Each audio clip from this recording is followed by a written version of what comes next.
Greetings, fellow Americans. Susanna for President 2024.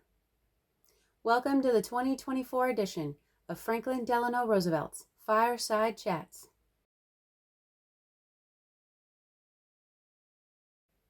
I have this idea for our national education. See, I make my own journals, and I thought this would be perfect for the kids. We want them to engage in class, right? We want them to be themselves and be creative, right? We want them to learn, right?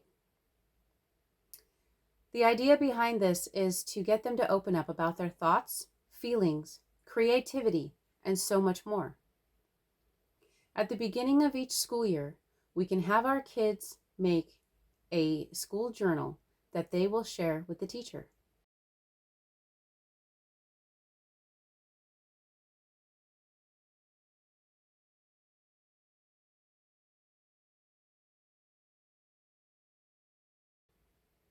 The kids will write in the journal every school day for 5 minutes.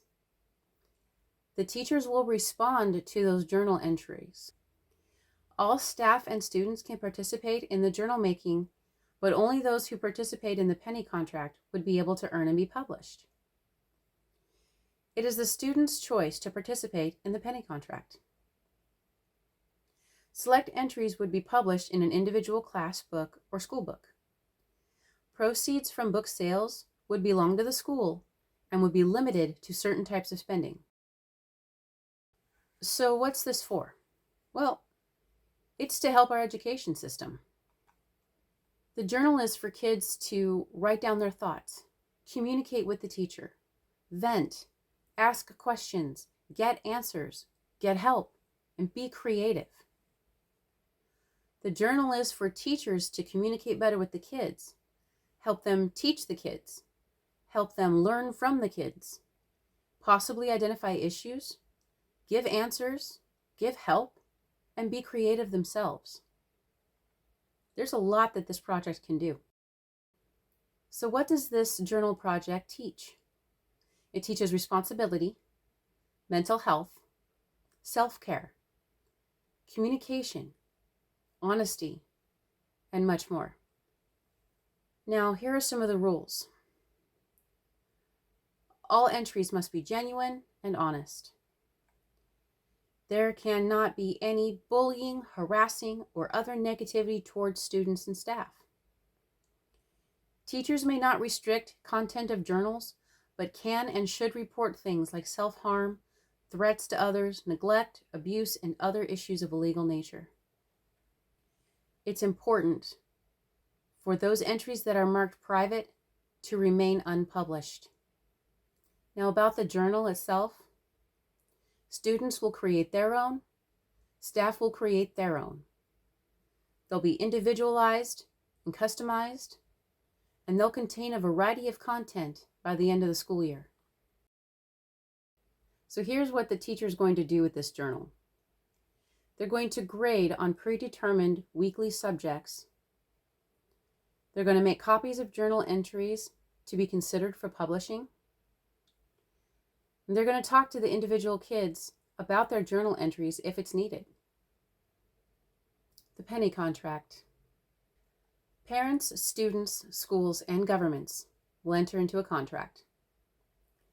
Each student may receive 1 penny per entry that is published in the school book up to a certain limit, and 1 penny per sale of the book.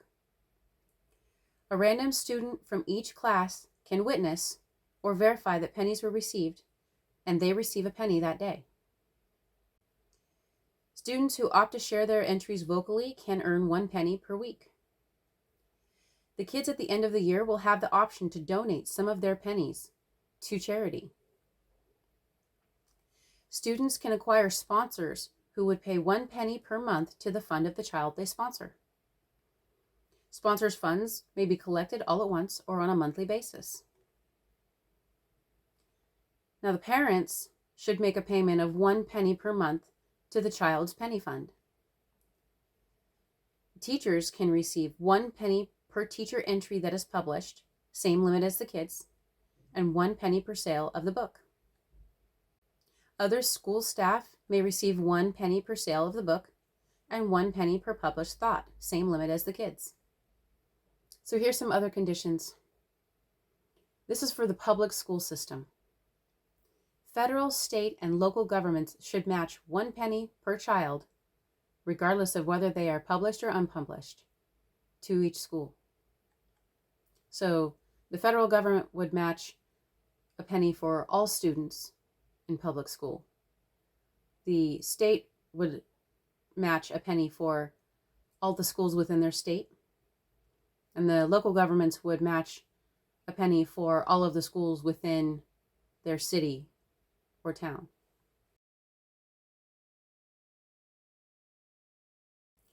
Now, the proceeds from book sales can only be used for individual classroom purchases, like notebooks, pencils, erasers, chalk, etc., stuff the students need.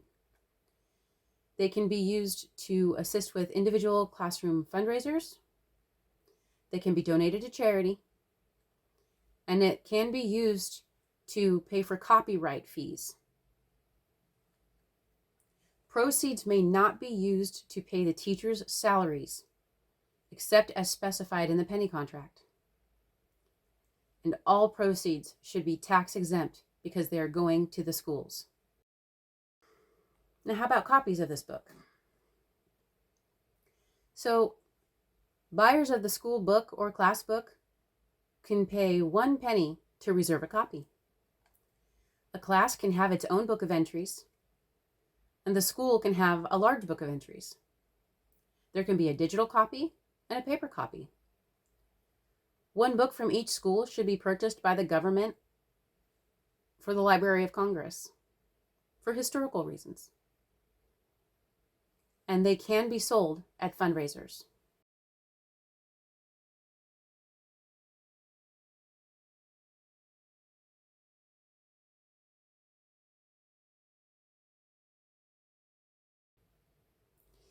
Thank you for your time, and may our path lead to peace and prosperity.